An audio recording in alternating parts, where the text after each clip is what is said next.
Católica del Perú y de la Universidad de San Martín de Porres. El curso se orienta al logro de los siguientes objetivos: introducir al alumno o a la alumna.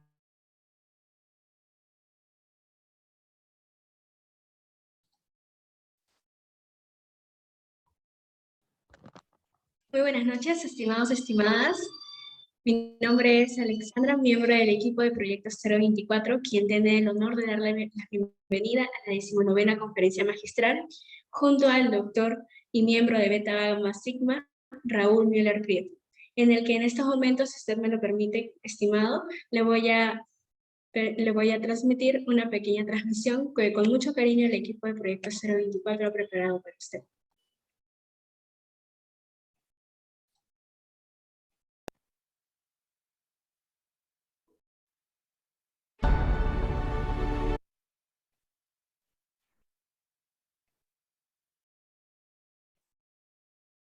Un momento.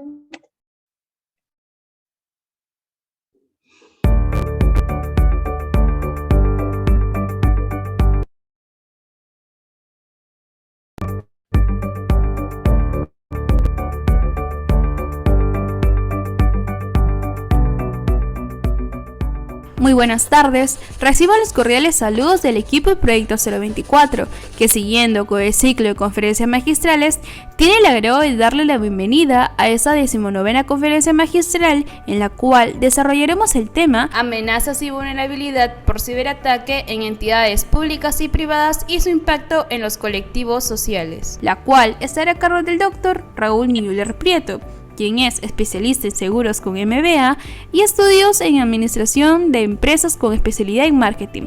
Asimismo, es miembro de Beta Gamma Sigma, sociedad honoraria internacional, reconocida por el mundo educativo y empresarial como el más alto galardón que un estudiante de negocios puede recibir en un programa acreditado por la AACSB International, The Association to Advance Collegiate School of Business, de la cual forma parte de la Escuela de Negocios Centrum Católica. En el área laboral, ha sido subdirector de suscripción de riesgos patrimoniales, responsable de las principales cuentas corporativas de la compañía.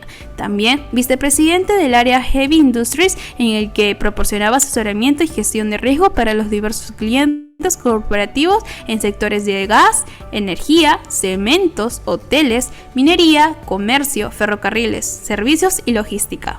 Actualmente se desempeña como gerente técnico comercial Pacífico Peruano-Suiza Compañía de Seguros y Reseguros, Credit Corp, y de Liberty Seguros Compañía de Seguros. No nos queda más que darle el agradecimiento respectivo al doctor Raúl Müller Prieto por su presencia el día de hoy y por acompañarnos con su importante tema Amenazas y vulnerabilidad por ciberataque en entidades públicas y privadas y su impacto en los colectivos sociales. Muchas gracias. Listo, Alexandra. Impresionante la presentación que me han hecho. Gracias. No, nosotros le agradecemos, doctor, y le cedo la palabra para que se pueda impartirnos de su conocimiento. Muchas gracias. Listo, listo. Muy buenas tardes con todos. Entiendo que es una charla regional, así que les mando un fuerte abrazo acá desde Lima, Perú, a las personas que viven en otro país. Y nada, bueno, arrancamos. Espero poder abarcar en esta hora los principales temas que nos reúnen en esta reunión. Así que arrancamos. Quiero saber si tengo la posibilidad de... Ok, creo que sí puedo compartir, ¿no?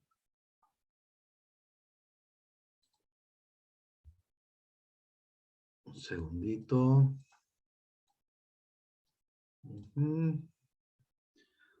Me dicen si ven mi pantalla, ¿correcto?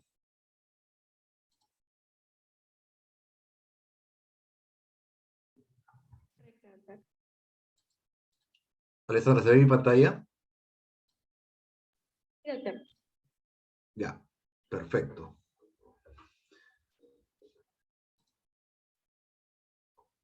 Lo importante que tenemos que tener en cuenta en la actualidad es que el mundo ha cambiado en la forma de hacer negocios, en las comunicaciones, en la interacción como personas y por lo tanto la interacción en los negocios y la interacción entre las empresas.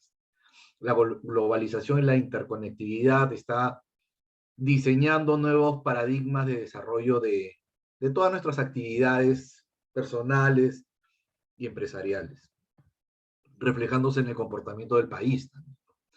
En ese sentido, quiero arrancar con esta frase: el mundo ha cambiado y han surgido nuevas amenazas que pueden paralizar una empresa, un sector y hasta un país, generando graves problemas económicos. Pero los problemas económicos que no se pueden manejar se van a ver directamente reflejadas en problemas sociales en nuestra comunidad. Y ahí es donde el tema toma mayor relevancia. En los países de Latinoamérica, estas situaciones tienden a agravarse, expandirse, tienden a tener mayores complicaciones que en otras regiones del mundo.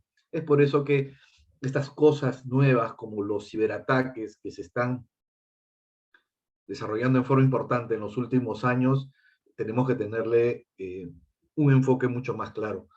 Eso va a generar que surjan nuevas habilidades, nuevos especialistas, nuevos profesionales especializados en estas cosas nuevas, ¿no? Entiendo que un poco este espacio es para que la gente tome conciencia. A lo mejor hay un abogado por acá que pueda tener el interés o la curiosidad de tratar de llegar por este tema, que es, siento yo, los puntales de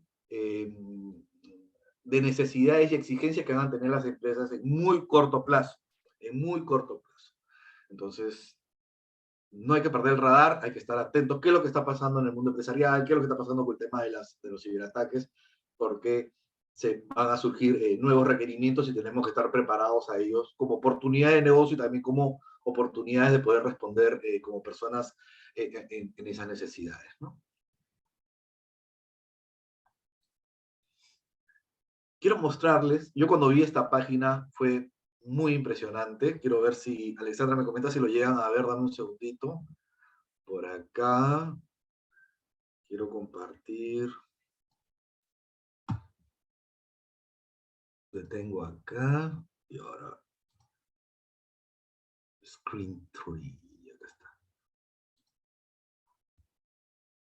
¿Ven en pantalla? ¿Ven el mapita que parece un videojuego? Aún no, doctor. No, a ver. Ahora sí.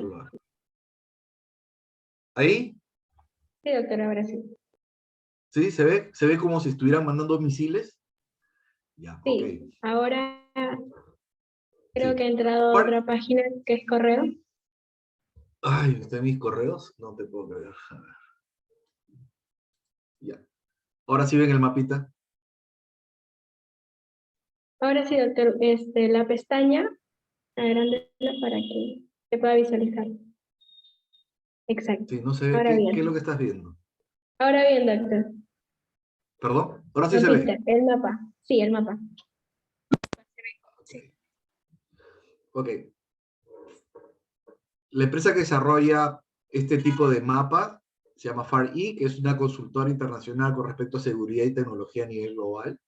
En este mapa podemos reflejar, podemos ver en tiempo real, ustedes ven la hora, ven los ataques acumulados de lo que va del día, el origen y el destino de los ciberataques que se están dando en este mismo instante. Entonces, parece como si fuera un videojuego de pequeña guerra mundial, pero realmente lo que es el ciberataque es eso. Los hackers no tienen nacionalidad, no conocen de limitaciones geográficas.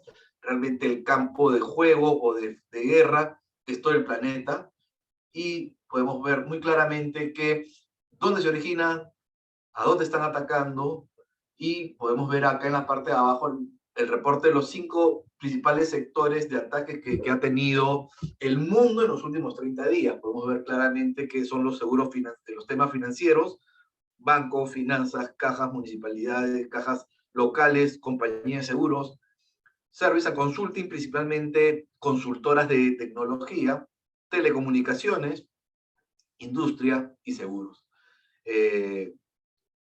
Yo les comento una cosa, en el año 2015, me parece, cuando se destapó todo el tema de Lavallato, el tema de Odebrecht, uno entraba a este mapa y el 50% de los ataques que venían de cualquier parte del mundo, iban a Brasil, exactamente a Sao Paulo, Río, donde estaban los servidores o estaban las centrales de oficina de Odebrecht. ¿Por qué? Porque lo que pasa es que las empresas que están en exposición, en baja, con malos resultados financieros o expuestos públicamente, tienden a desajustar o flexibilizar su medida de seguridad, y esa es una oportunidad para los hackers para tratar de vulnerar sus bases de datos, que es lo que les interesa rescatar. Otro también, que personas que se puedan ver involucradas en este tema del problema Lavallato, contraten hackers para sabotear o anular o eliminar o destruir toda información relevante que puedan ver los involucrados. Entonces fue muy curioso que en ese año muchos los ataques fueron destinados a Brasil y el origen era de todas partes. Como les comento, el hacker no tiene nacionalidad, ataca desde cualquier parte, pero sí están mapeando en qué situaciones, qué empresas tienen ciertas habilidades, qué países no tienen ciertas fortalezas de seguridad y son nicho para poder desarrollar su ataque. Esta página es muy importante en ese sentido. Esto es el día a día, esto es una pequeña guerra, es la guerra que se libran las empresas, los países diariamente, ¿no? Ya. Ahora sí, Alessandra regresó a la presentación, ¿correcto? Por el momento se sigue viendo el mapa. Ya, entonces, detengo esto. Ahora sí, se ve la pantalla de Zoom.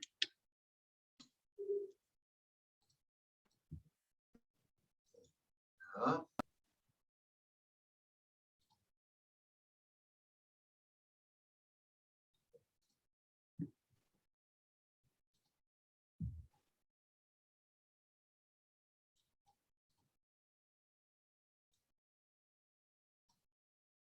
Segundito. Ya, ahora sí ven mi pantalla, ¿correcto?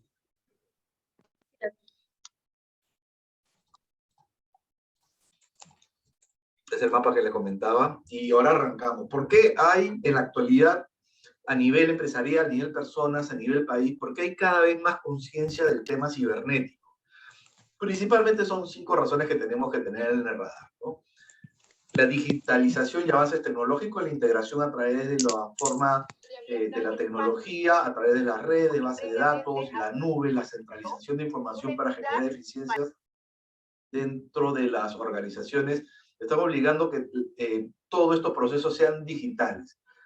La reducción del papel y la digitalización de los documentos también es un motivo muy importante de llevar todo este tema al mundo digital.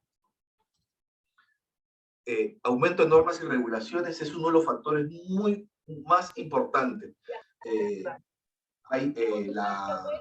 Por ejemplo, Europa a través lidera este tema, a través del Reglamento General de Protección de Datos, se llama GDPR, que es la institución que en Europa consolida todo el manejo de protección de datos.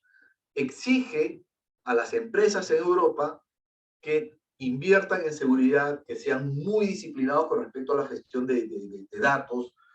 Obligan a las empresas que trabajen con empresas europeas, que pueden ser muchas de las empresas de nuestros países que portan servicios o productos, tengan altos niveles de seguridad, estén bastante normados, en muchos casos les exigen pólizas de seguro en riesgo cibernético para que tengan autorizaciones de trabajo. O sea, es decir, si tú quieres trabajar con una empresa europea, te van a exigir altos estándares de seguridad con respecto a la digitalización y seguridad de los procesos de almacenamiento de datos y registros personales para que puedas tener la autorización.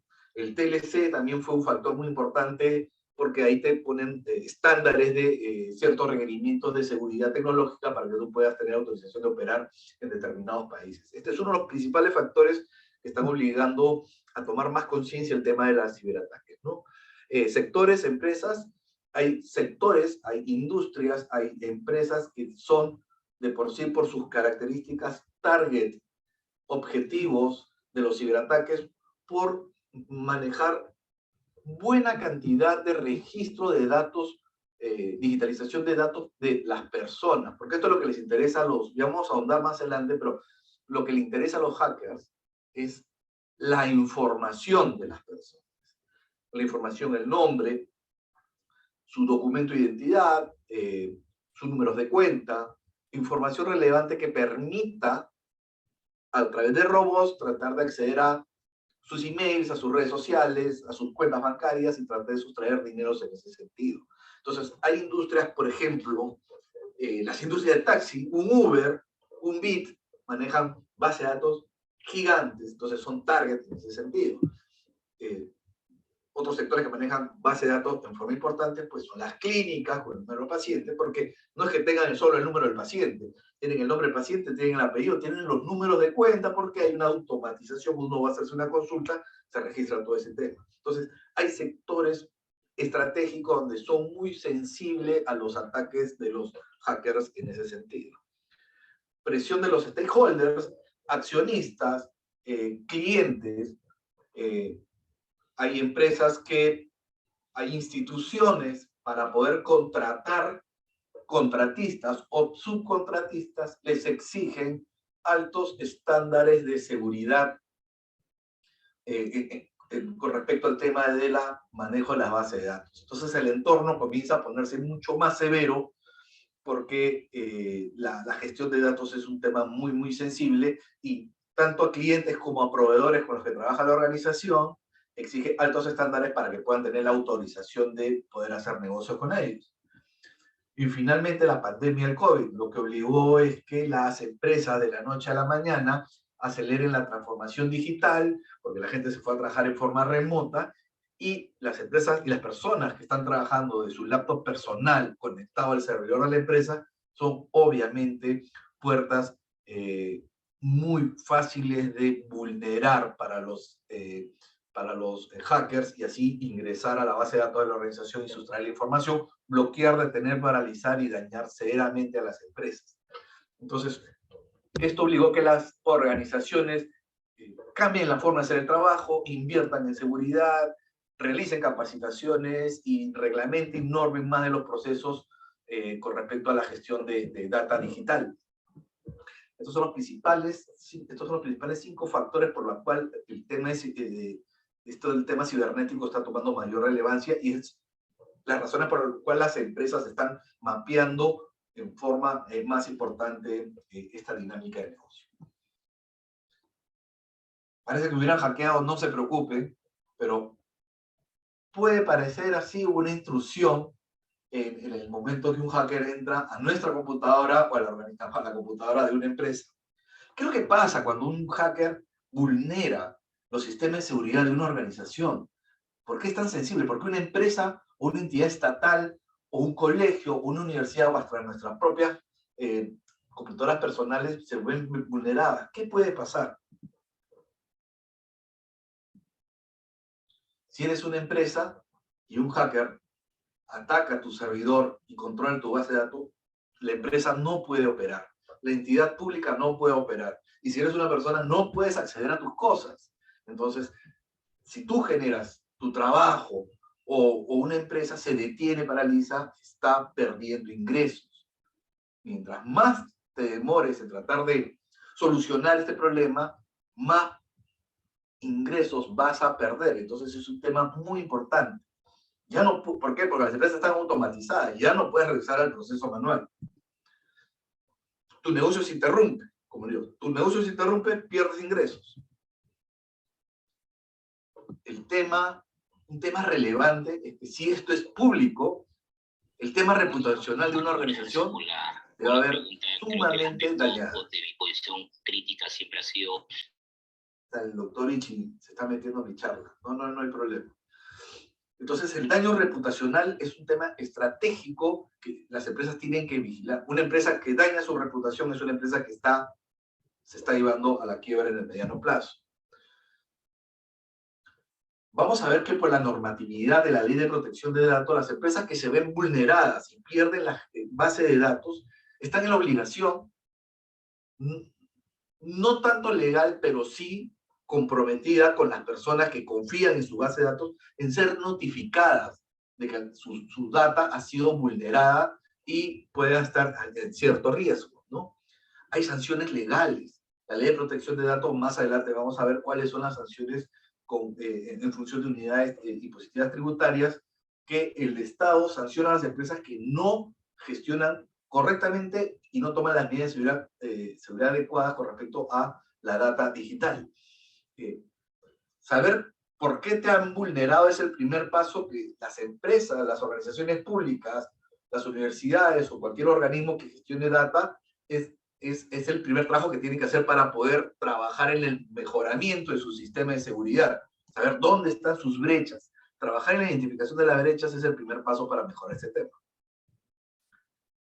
Y por último, la información comprometida es la más es relevante. ¿Y eso qué puede generar? Uno, tienes dos contingencias como una organización pública o privada. Tú pierdes tu base de datos, y si tú pierdes tu base de datos no puedes operar porque tu negocio está paralizado. Te han secuestrado la información o te han blanqueado tu base de datos y la empresa no puede trabajar. La otra, esa es la parte de la organización. La otra es el tema de la responsabilidad civil con respecto a reclamaciones de personas que estaban en esa base de datos y se han visto afectadas. Entonces, estas personas que se han visto afectadas pueden generar reclamaciones legales contra estas organizaciones con toda razón, porque el hacker pudo haber conseguido data relevante, importante y estratégica de las personas que están contenidas en esa base de datos y han sido usadas para vulnerar, sustraer dinero, dañar computadoras personales o cualquier otro tipo de direccionamiento. Y si esa persona tiene todo el derecho de hacer una demanda civil a estas organizaciones que no custodiaron, no protegieron esa data que ellos se vieron comprometidos en defenderla. Vamos a conocer un poco cuál es el contexto a través de especialistas en el tema de ciberseguridad, el contexto digital, especialmente acá en el mercado, pero no fue fácilmente extendible a otros países de la región, a otras latitudes. Este es un economista bastante conocido acá en el país, hizo una entrevista en Gestión en el mes de junio, el nuevo entorno digital y la ciberseguridad. No vamos a leer el artículo, les saco los principales resúmenes. Como les comenté, el COVID-19 obligó al trabajo remoto, hizo que las empresas hagan la transformación digital rápidamente, esto hizo que las empresas no estén preparadas, hubieron brechas de seguridad porque la gente entraba desde su computadora personal a servidores altamente protegidos y eso fue una puerta de entrada para los ciberataques. En pocas palabras, la ciberseguridad se vio dañada y los ataques se vieron incrementados en el inicio de la pandemia. Le comenté, se vieron obligadas a hacer la transformación digital, tuvieron que hacer inversiones que no tenían programadas ni presupuestadas en último momento, eso impactó en el desarrollo del negocio. La forma de hacer negocio ya cambió. Yo trabajo en el sector seguros y el sector de seguros ya cambió la forma de hacer negocios. Se usan drones para hacer inspecciones porque ya no pueden hacer inspecciones de forma personal. Las reuniones ahora son virtuales, ya no se usa papel, todo se firma en forma digital. Y yo entiendo que en todos los sectores ha pasado lo mismo. Las transacciones bancarias se han incrementado en forma importante. El manejo, acá en el país se ha desarrollado plataformas como el Yape, el Plin, donde la moneda digital está desplazando a la moneda, al billete, a la moneda física, porque estamos tratando de ir evitando prácticamente el contacto físico y la transacción sea más digital que física. El crimen cibernético va en aumento en forma muy importante. Lo que está obligando a las empresas también últimamente es tratar de invertir permanentemente en las actualizaciones de seguridad y si nunca lo has hecho, sacar presupuestos adicionales para invertir en seguridad. Y un tema muy relevante, la legislación en ciberseguridad, si bien existe, en la aplicación y en el desarrollo, en el mapeo diario, es pobre e insuficiente. Esto nos da un contexto aquí en Perú y fácilmente replicable en otras latitudes de la región. Estas son las principales características que está pasando con el tema de ciberseguridad. En otra entrevista muy importante, el gerente general de IBM aquí en Perú nos dio unas pautas, unos bullets, unas ideas bastante importantes, ¿no? Justamente lo que les comentaba, él dice, en Europa te multarían con hasta 20 millones de dólares por la fuga de datos personales. Les comenté que la normatividad en Europa es muy severa para las organizaciones y ellos invierten mucho en sistemas de seguridad, cosa que en esta parte de la región no lo es, pero no lo es ahorita, lo va a ser. 2, 3 años, las exigencias normativas, las exigencias de control van a ser cada vez más severas. Las multas se van a incrementar, van a obligar desarrollo, como les comenté, de nuevos profesionales, nuevas especialidades, y se va a necesitar gente preparada para que pueda solventar, asesorar y desarrollar y consultores que puedan dar la mano a las distintas organizaciones cuando este tema comience a ponerse cada vez más duro, porque es la tendencia. Como les comentaba, una empresa europea no va a trabajar con una empresa latinoamericana si esta no ha invertido en altos estándares de seguridad. No le van a dar el ok para el desarrollo de negocio. Porque el Perú es uno de los principales objetivos de los cibercriminales en América Latina. En el reporte que sacó IBM en el año 2020, al final les voy a poner la fuente, Brasil, México y Perú son los países que tienen la mayor cantidad de ciberataques en toda la región de Latinoamérica.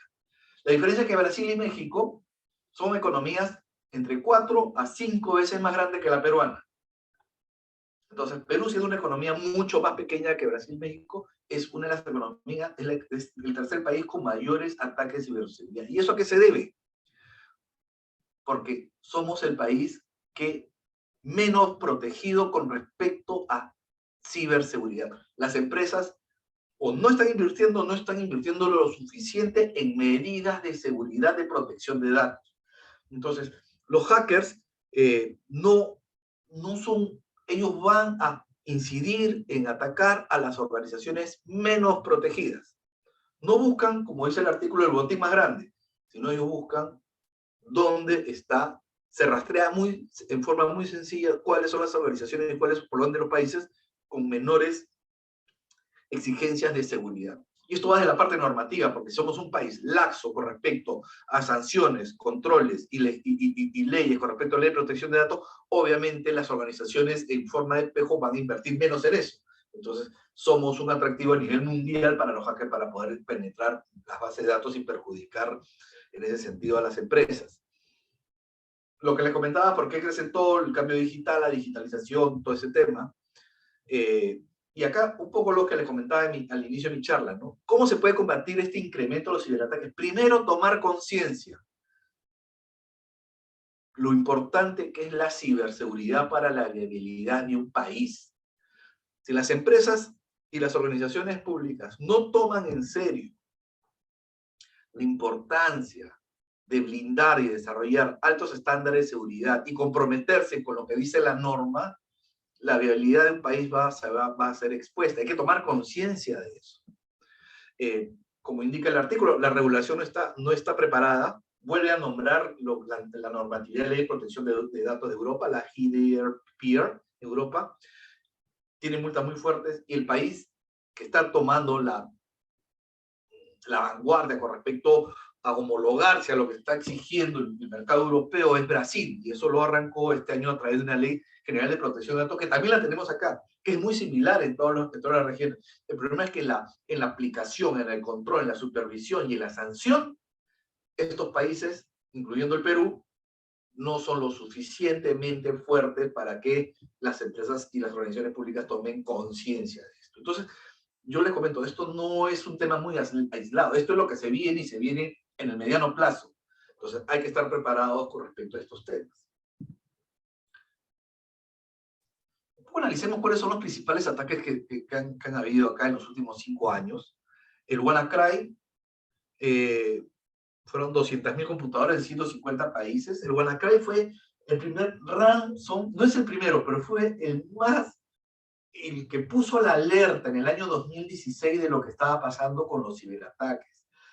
El Windows 10, que es el upgrade de la plataforma que utiliza Windows, tenía una brecha muy ligera e imperceptible que los hackers vieron la oportunidad de penetrar por ahí inyectar ransom o cualquier tipo de virus para poder tener control de los servidores. Es decir, la empresa cuando pasaba de Windows 9 a Windows 10 tenía que hacer una actualización. Y en la primera actualización había una brecha. Y esa brecha fue punto de ataque para ingresar a las distintas organizaciones que estaban haciendo el upgrade, la actualización de la plataforma del sistema operativo. Y eso fue muy, muy, muy fuerte, ¿no? Equifax Infocor en Estados Unidos, que es una agencia de control de riesgo, que obviamente la data que debe tener es sumamente sensible, ¿no? Nombre de la persona, dónde vive la persona, número telefónico de la persona, números de cuenta, saldos de la cuenta, las contraseñas para acceder. Toda la data financiera de las personas fueron atacadas en el año 2016, fueron unos ataques mucho más severos. Uber, imagínense, Uber, todos tenemos la aplicación de Uber, y en el año 2017 se robaron 600.000 licencias, datos de 57 millones de usuarios. Hacer la plataforma de taxi más conocida, la data que debe manejar es de una forma increíble. ¿Y cuál es la data? ¿Cuál es la data que nosotros tenemos registrada de Uber cuando lo instalamos? Tarjetas de crédito, direcciones, nuestro nombre, teléfono, toda data estratégica y sensible que necesitan los hackers para poder aprovechar y atacar las organizaciones, atacar a las personas. Entonces, no es, o sea, estos son los tipos de sectores que las organizaciones necesitan. Y un tema muy grave, lo que pasó acá en Perú, en el mes de junio, data sensible de RENIEC, que es el Registro Nacional de Identificación acá, y de SUNAT, que es la de las empresas, supervisa el tema impositivo y tributario de las organizaciones de Perú, fueron hackeadas. Pero no se ha profundizado, no se llegó a hacer público, no hay más detalles, pero información muy estratégica de muchas personas del país fueron hackeadas a través de esto.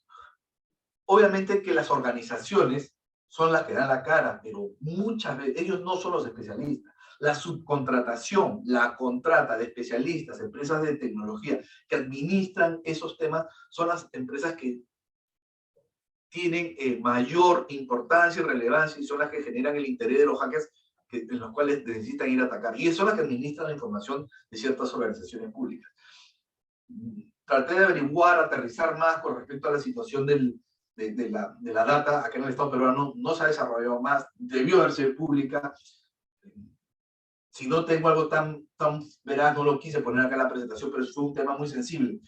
Y yo creo que este caso es el punto de quiebre que va a generar que va a generar cambios estructurales en las sanciones, en las exigencias de seguridad, tanto en el Estado peruano, porque fueron violentadas los niveles de seguridad de organizaciones gubernamentales y así de las privadas. Entonces yo creo que esta es la gota que rebasó el vaso y de acá para adelante es más restricciones, severidad y controles que van a venir a nivel de la digitalización y manejo de información, tanto en las empresas privadas como públicas.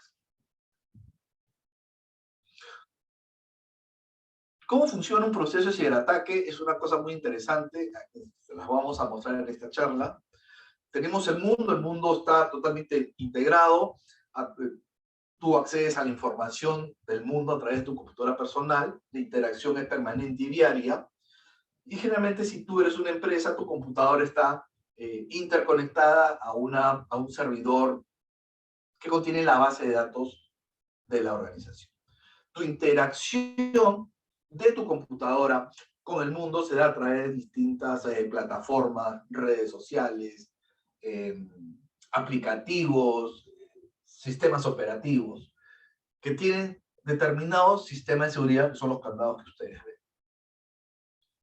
Pero como les comentaba, veamos el caso de Windows 10, cuando pasó de Windows 9 a Windows 10, hubo una brecha en el upgrade, en la actualización del sistema operativo, y esto permitió que ciertos emails, ciertas comunicaciones que tienen estos ransom, estos phishing, estos archivos que permiten a los hackers ingresar a las computadoras, sean vulneradas y y en esa pequeña brecha ingresa el hacker a través de ciertos programas, ciertas rutinas, ciertos robots digitales a la computadora del usuario. Y la computadora del usuario, al estar conectado al servidor corporativo o público, hace que ingrese esa rutina al servidor digital y esta encripte a través de encripta, lo codifique, lo codifica de tal manera que el registro, si uno quiere ingresar, hacer consultas o quiera desarrollar operatividad normal de esa empresa pública o la empresa privada, no va a poder hacerlo, no va a reconocer el sistema operativo de la data que está generando. En ese momento, en la encriptación, es el secuestro de la base de datos. En ese instante, el hacker, nuevamente, quitémonos de la cabeza que el hacker dice, hoy día voy a atacar a IBM. Entonces, no. El hacker es como un pescador. No sé si ustedes tienen esa dinámica. Yo sí la he tenido. Cuando uno va a pescar, no suelta un cordel. No, o sea, suelta varios cordeles. Tira la red y cierta varias anzuelos. Y es lo que hace un hacker. Un hacker tampoco suelta 10 anzuelos. Puede soltar 100.000 anzuelos. Y sabe que alguna de las empresas va a tomar ese anzuelo. Entonces el hacker está permanentemente mapeando qué empresa mordió el anzuelo. Cuando eso sucede, el hacker encripta la base de datos y comienza a realizar el proceso de extorsión. Porque si esta base de datos está encriptada, la empresa no puede trabajar. Perder un día en una empresa o un organismo público con respecto a servicio es muchísimo dinero, llega a millones de dólares diarios. El hacker extorsiona y pide una recompensa a través de Bitcoin, hacer una moneda digital no rastreable. Comienza a gestionar esto y te remite comunicaciones como esta, ¿no? Te dice, ups, oye, tus documentos más importantes han sido encriptados, es decir, han sido codificados, tú no lo vas a poder liberar, y comienza con la extorsión. Nadie va a poder ayudarte por este tema, ¿no? Envíame 300 bitcoins, 1000 bitcoins, no lo sé, realmente esto se mueve entre, un bitcoin está en $22.000, mándame un bitcoin, o sea, te está extorsionando con $20.000, a la siguiente dirección.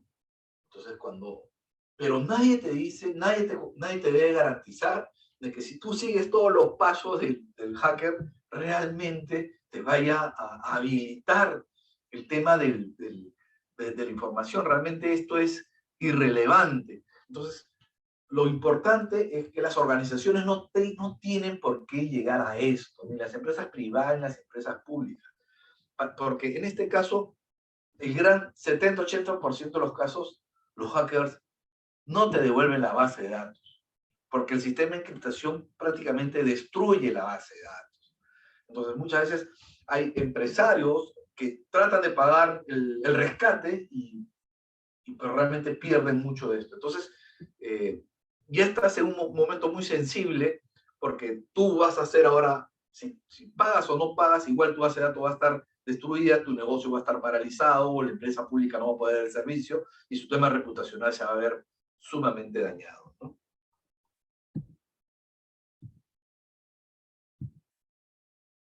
Como les comentaba, ¿qué le pasa a un organismo público o una empresa privada con estos temas?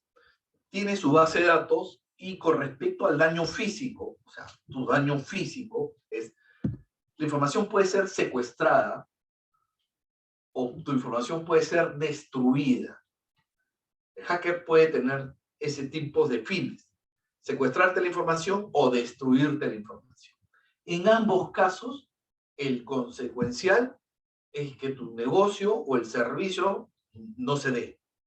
Si eres una empresa que genera productos, no puede producir los productos, entonces entras en una paralización y tu negocio queda interrumpido y no generas ventas, exponiendo a la viabilidad del negocio en el mediano plazo. Y si tú eres una empresa pública, no puede dar el servicio adecuado y genera las quejas correspondientes. Este secuestro de información se puede dar de varias formas. Los más importantes son a través de terceros, el hacker que le comentaba, o sabotaje de los mismos empleados. Esas son las dos fuentes, el de afuera y el de adentro. Y la ciberextorsión, lo que les comentaba, es el hacker que pide el dinero por la liberación de tu base de datos que está encriptada. Y como les comenté, generalmente cuando esto pasa, no te devuelven la información, o si te la devuelven ya está totalmente destruida. Si la información es destruida, esto es sumamente sencillo. La empresa o la entidad pública tiene que reconstruir la información, reconstruir la información. Imagínense, una organización de Estado debe manejar, no sé, 10 millones de registros. 10 millones de registros. Una empresa puede manejar 100.000 clientes tranquilamente. Una clínica debe tener 100.000 pacientes. Entonces, reconstruir esa información es muy costoso, es oneroso, es dinero que no se tiene, pues no se tiene presupuestado. Entonces, la restauración y volver a rehabilitar y reconstruir la data es muy, muy onerosa, es sumamente cara, y esto obliga a muchas de las organizaciones a dañar su reputación y por ende a la quiebra de la empresa. Y a nivel organizacional, pésimo servicio a través del Estado, donde se refleja pues la mala gestión pública en ese sentido. Entonces es muy sensible. Pero esto se está dando desde la parte de del daño físico de la organización.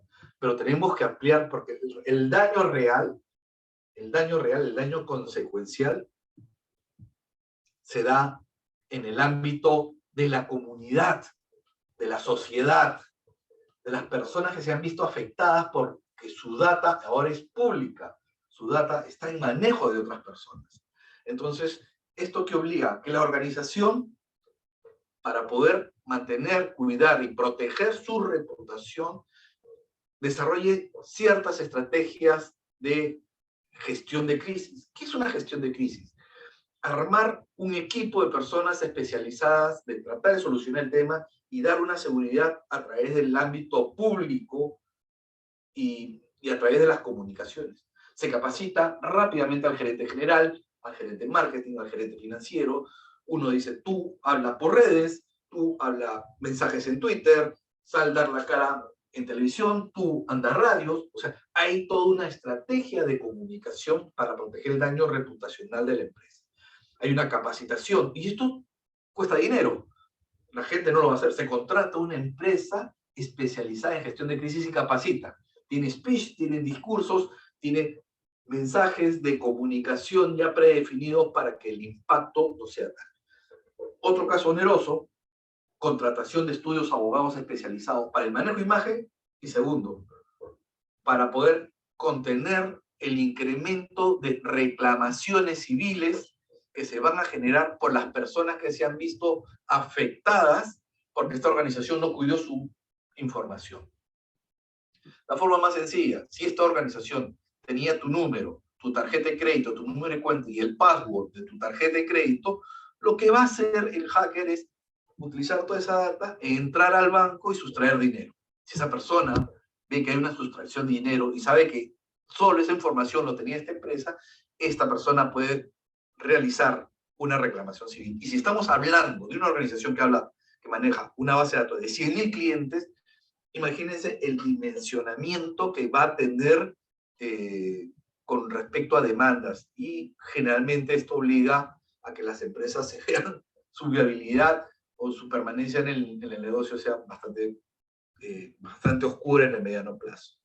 Se debe sacar, como la empresa es responsable o la organización pública es responsable de gestionar esto, tiene que hacer un comunicado público diciendo que su base de datos se ha visto violentada, secuestrada y dañada, y ellos están en la obligación de informar eso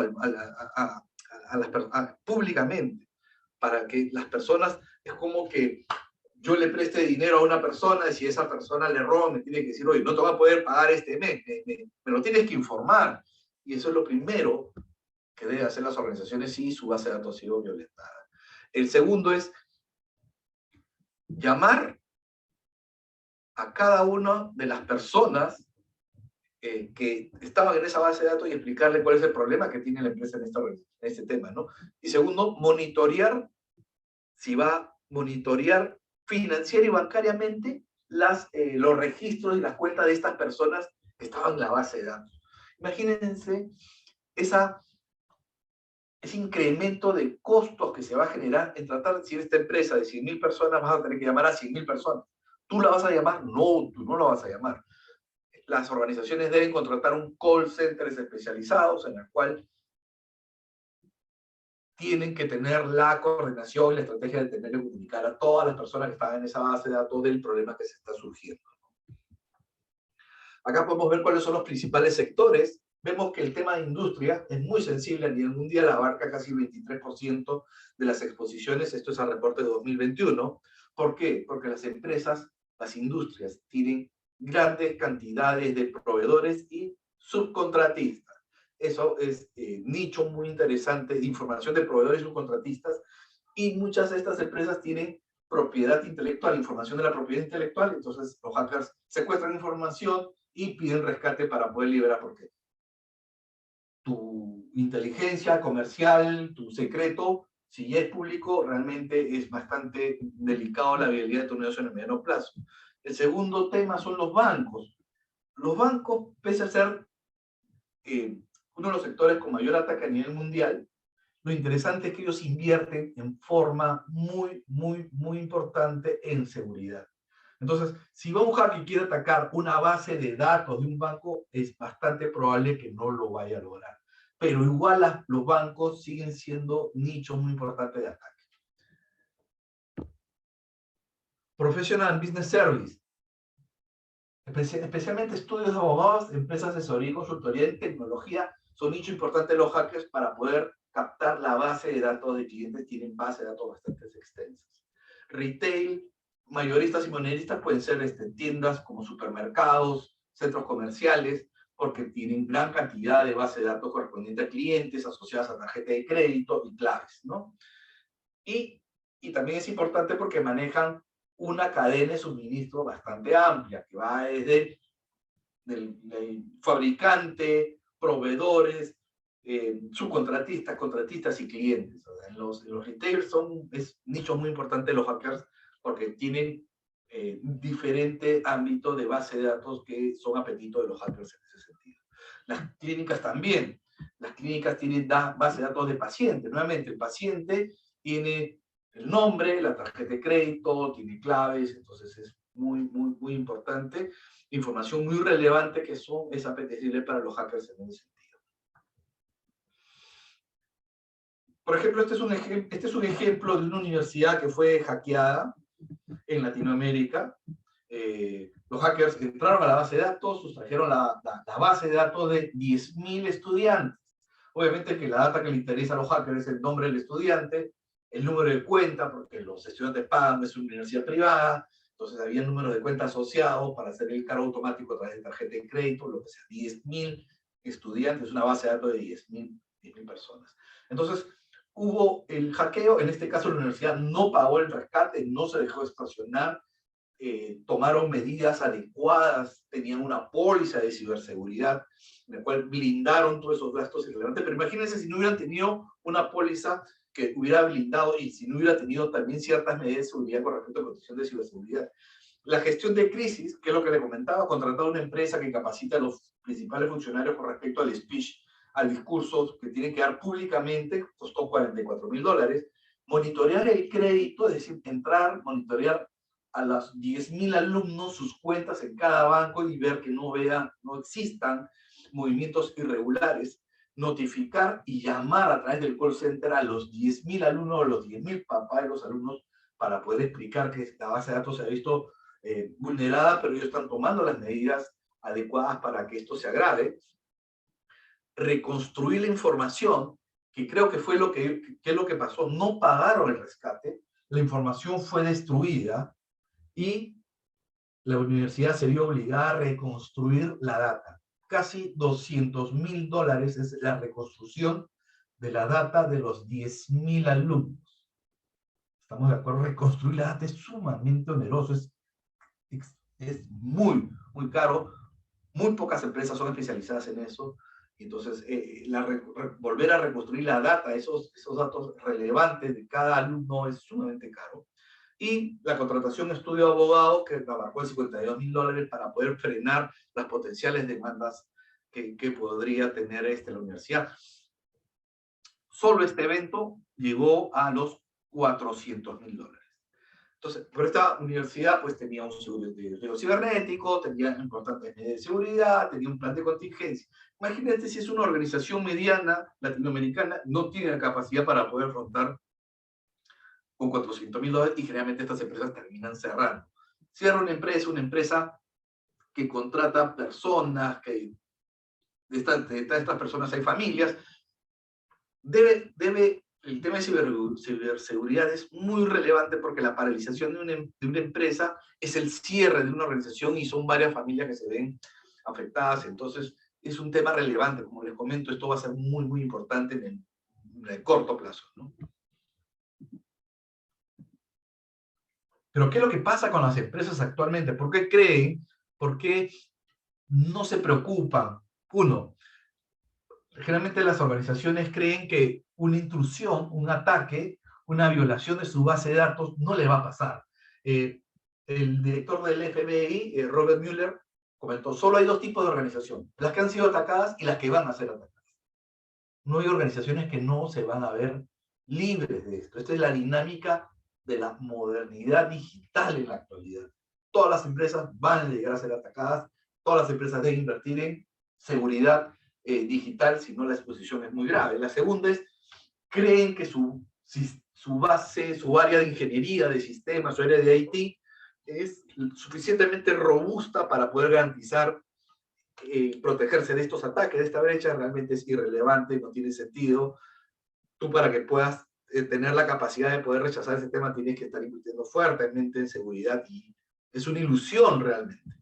Y hay empresas que tienen ciertas pólizas de seguro y creen que las pólizas tradicionales que tienen contratadas en el mercado regional peruano los va a proteger, y eso es totalmente falso.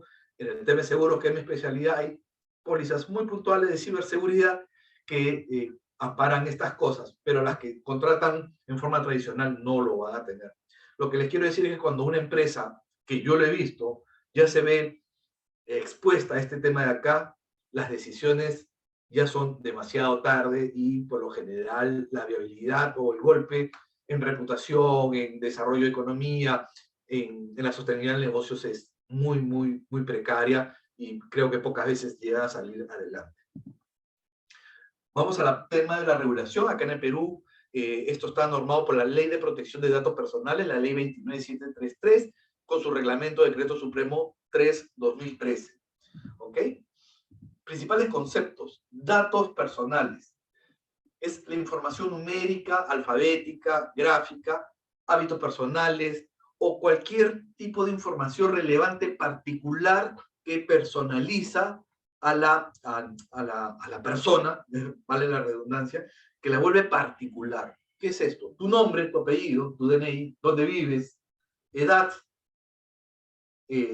otra información relevante, cuentas de ahorro, en qué banco los tienes, saldos, tarjetas de crédito, números de tarjeta de crédito, dónde trabajas.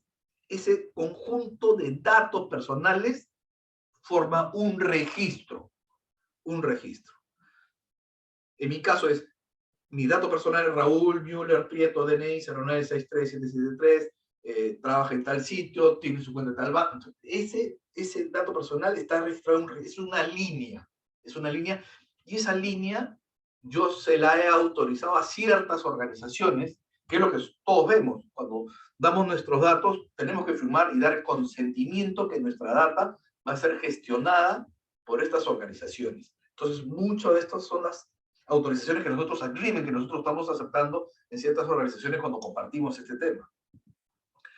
El banco de datos personales es el conjunto de registros de cada una de las personas.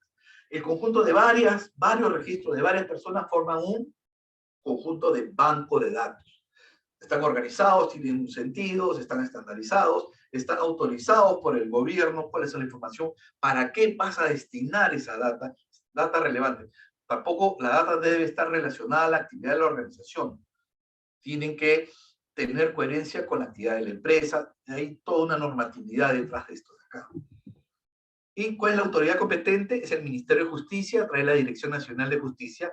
Es la encargada a través de la Autoridad Nacional de Protección de Datos Personales, que es la que norma y vela por el cumplimiento de esta normatividad con respecto a ley de base de datos, ¿no?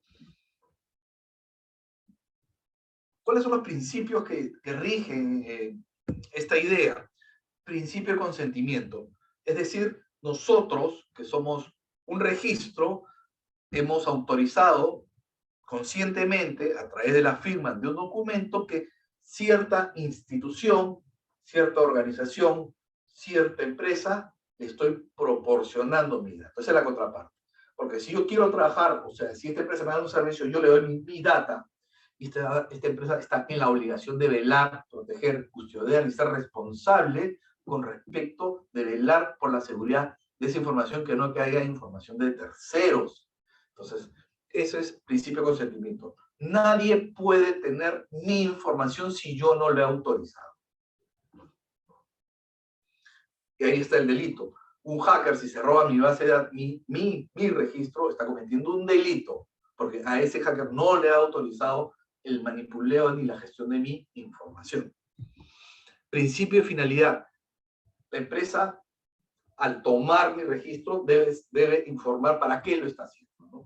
Porque generalmente es porque yo estoy contratando un servicio a esa organización y mi data solo debe ser dirigida y gestionada para esa finalidad. Esa organización que maneja mis datos personales, no lo puede usar, ni compartir, ni trasladar a otro tipo de organización, y usarlo para otros fines por el cual yo haya contratado ese servicio y por el que la empresa se ha comprometido en gestionar mi base de datos. Principio de calidad, obviamente tienen que ser reales, tienen que ser actualizados, y cuando la organización ya termine de utilizar mi base de datos o yo rompa vínculo con esa organización, está en la obligación de borrar, eliminar y retirarme de la base de datos. Y la más importante, las organizaciones están en la obligación de invertir, gestionar y comprometerse en no perder la responsabilidad con respecto a esa base de datos.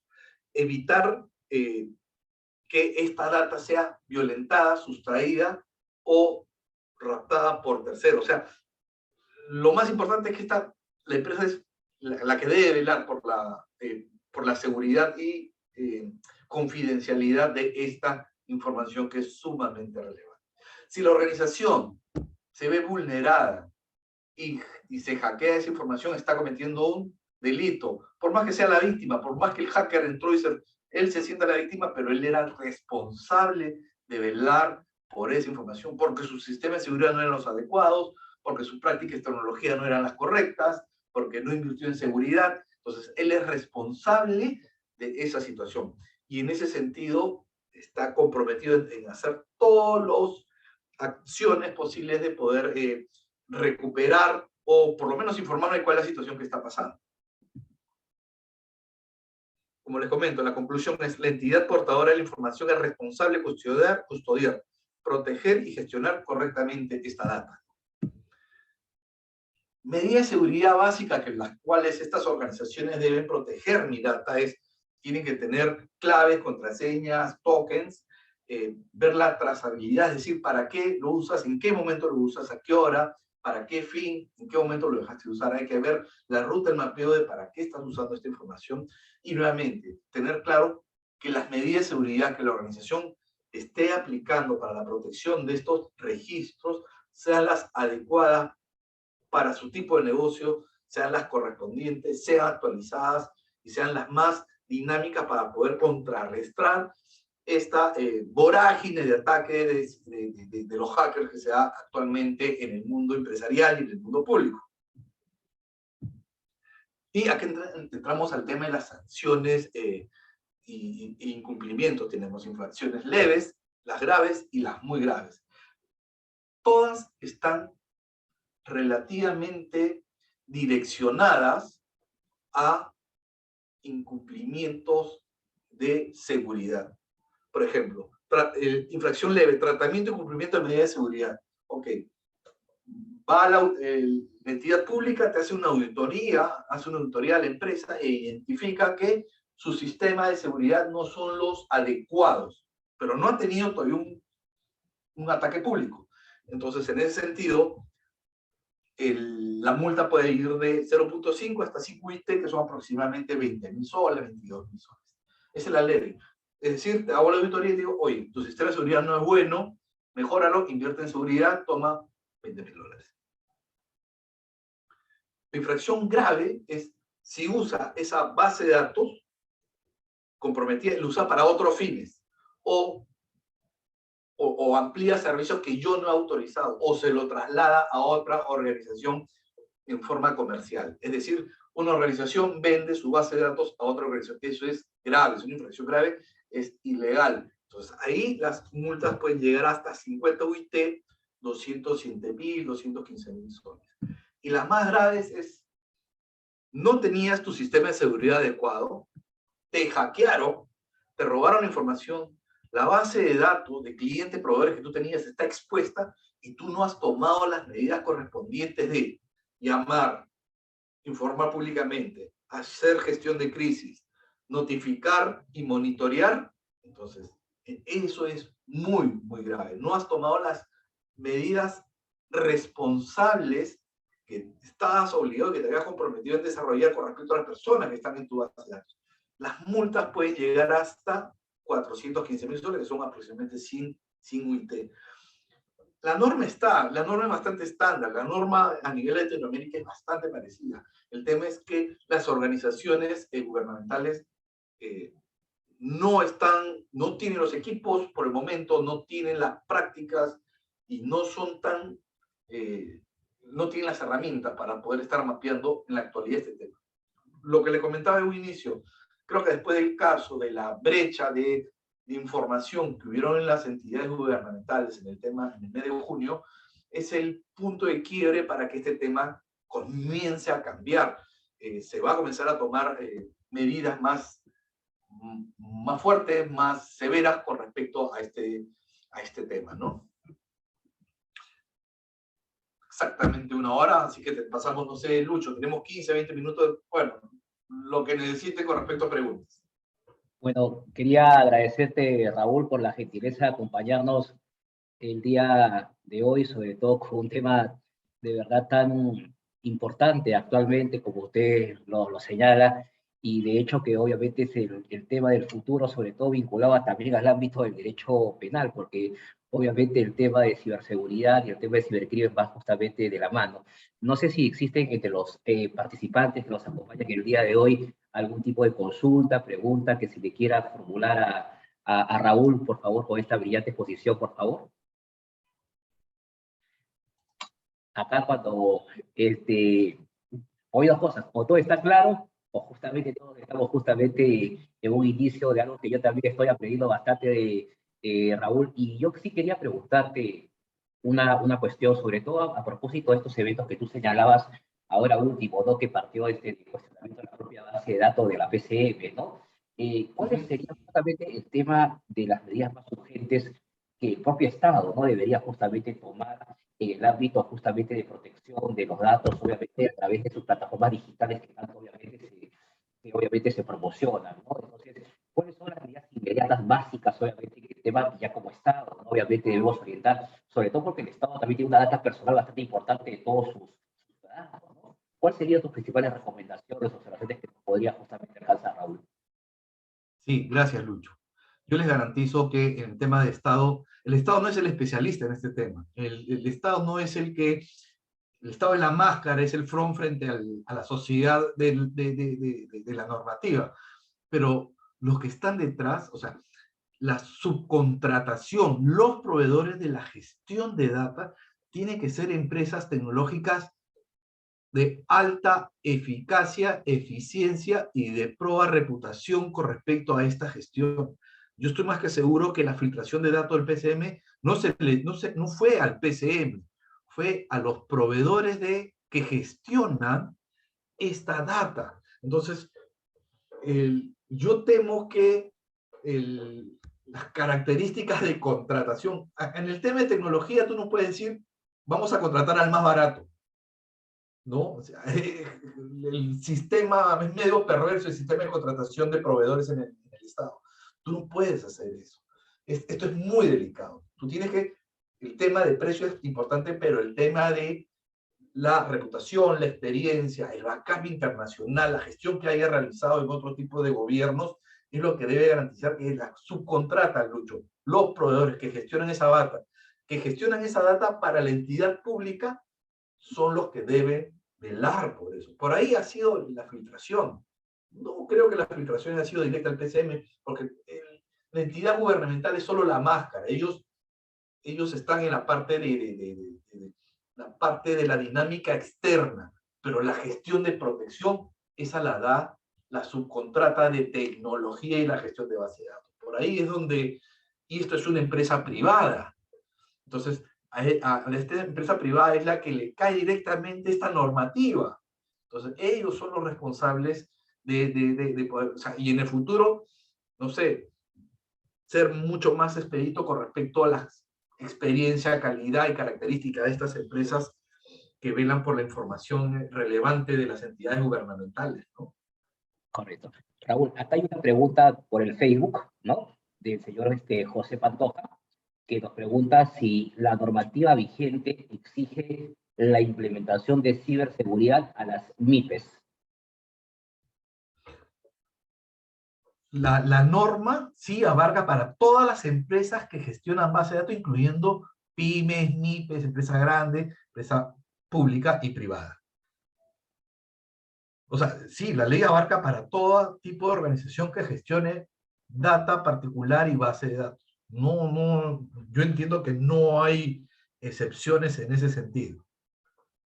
Bueno, yo quería agradecerte, Raúl, de verdad que, ser sincero, siempre el reconocimiento de nuestras limitaciones en un tema tan novedoso, tan amplio. Yo quería agradecer a todos los amigos que nos acompañan el día de hoy, sobre todo justamente por traer a un ponente como la calidad de Raúl, que nos estará acompañando en un curso más grande, que ya justamente es ciberseguridad y cibercrimen, que estaremos realizando a nivel internacional próximamente acá en la plataforma de Proyecto 024.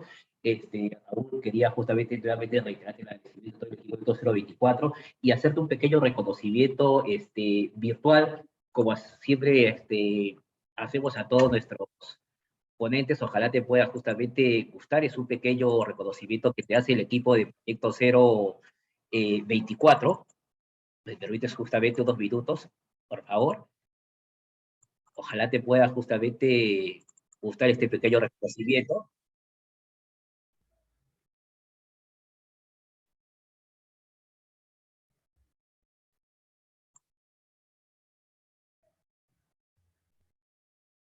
Así lo estoy viendo, Lucho, gracias. A ver.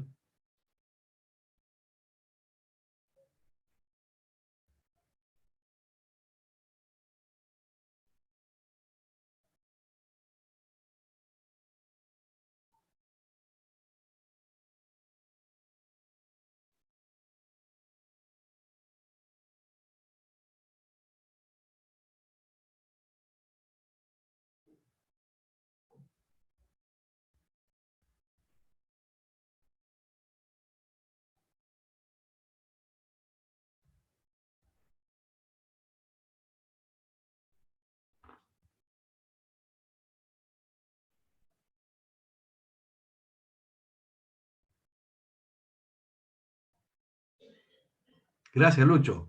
Nada, Raúl, reiterate mi agradecimiento, señalate que eres el primer expositor que no es un abogado penalista que nos acompaña justamente el día de hoy, y obviamente por el tema del Facebook acá, siempre, como digo, bastante expectativa, lo que es novedoso siempre es un tema que poco a poco justamente tiene que ser una cultura en la educación.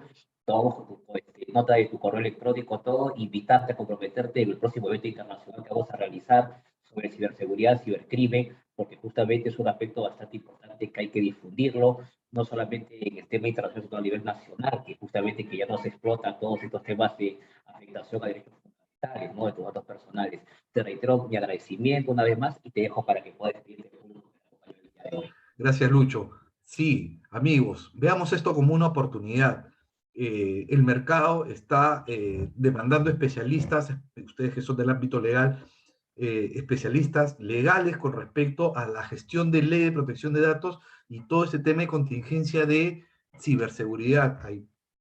Por lo menos en el Perú la especialidad es de muy pocas personas, por lo tanto eso va a tener que cambiar. Yo los invito a que conozcan más, métanse más en este tema, mientras que este tema se ponga mucho más agudo, porque es lo que va a pasar, las exigencias de gobierno van a ser mucho más estrictas con las organizaciones van a tener que regresar, uno, a ver reforzamiento de seguridad a través de proveedores de tecnología, y dos, el ámbito legal, y va a tener que rezar y ver, oye, abogados especialistas en este tema, que no lo hay. Entonces es un nicho muy, muy importante e interesante para todos ustedes, que es una especialidad, es lo que se viene, las especialidades son oportunidades para todos, y yo les agradeceré que lo vean desde ese ámbito, ¿no? Ahí estoy dejando mi data, mis correos, yo estoy libre para cualquier consulta y a disponibilidad de ustedes. Y nuevamente, Luis, doctor Ishii, muchas gracias por el espacio. Muchas gracias. Muchas gracias. Muy buenas noches con todos. Nos vemos en la próxima 20ª conferencia, que es el día 24 de agosto del 2022 a las 6:30 con libertad de expresión y derecho penal. Muchas gracias. Buenas tardes. Gracias.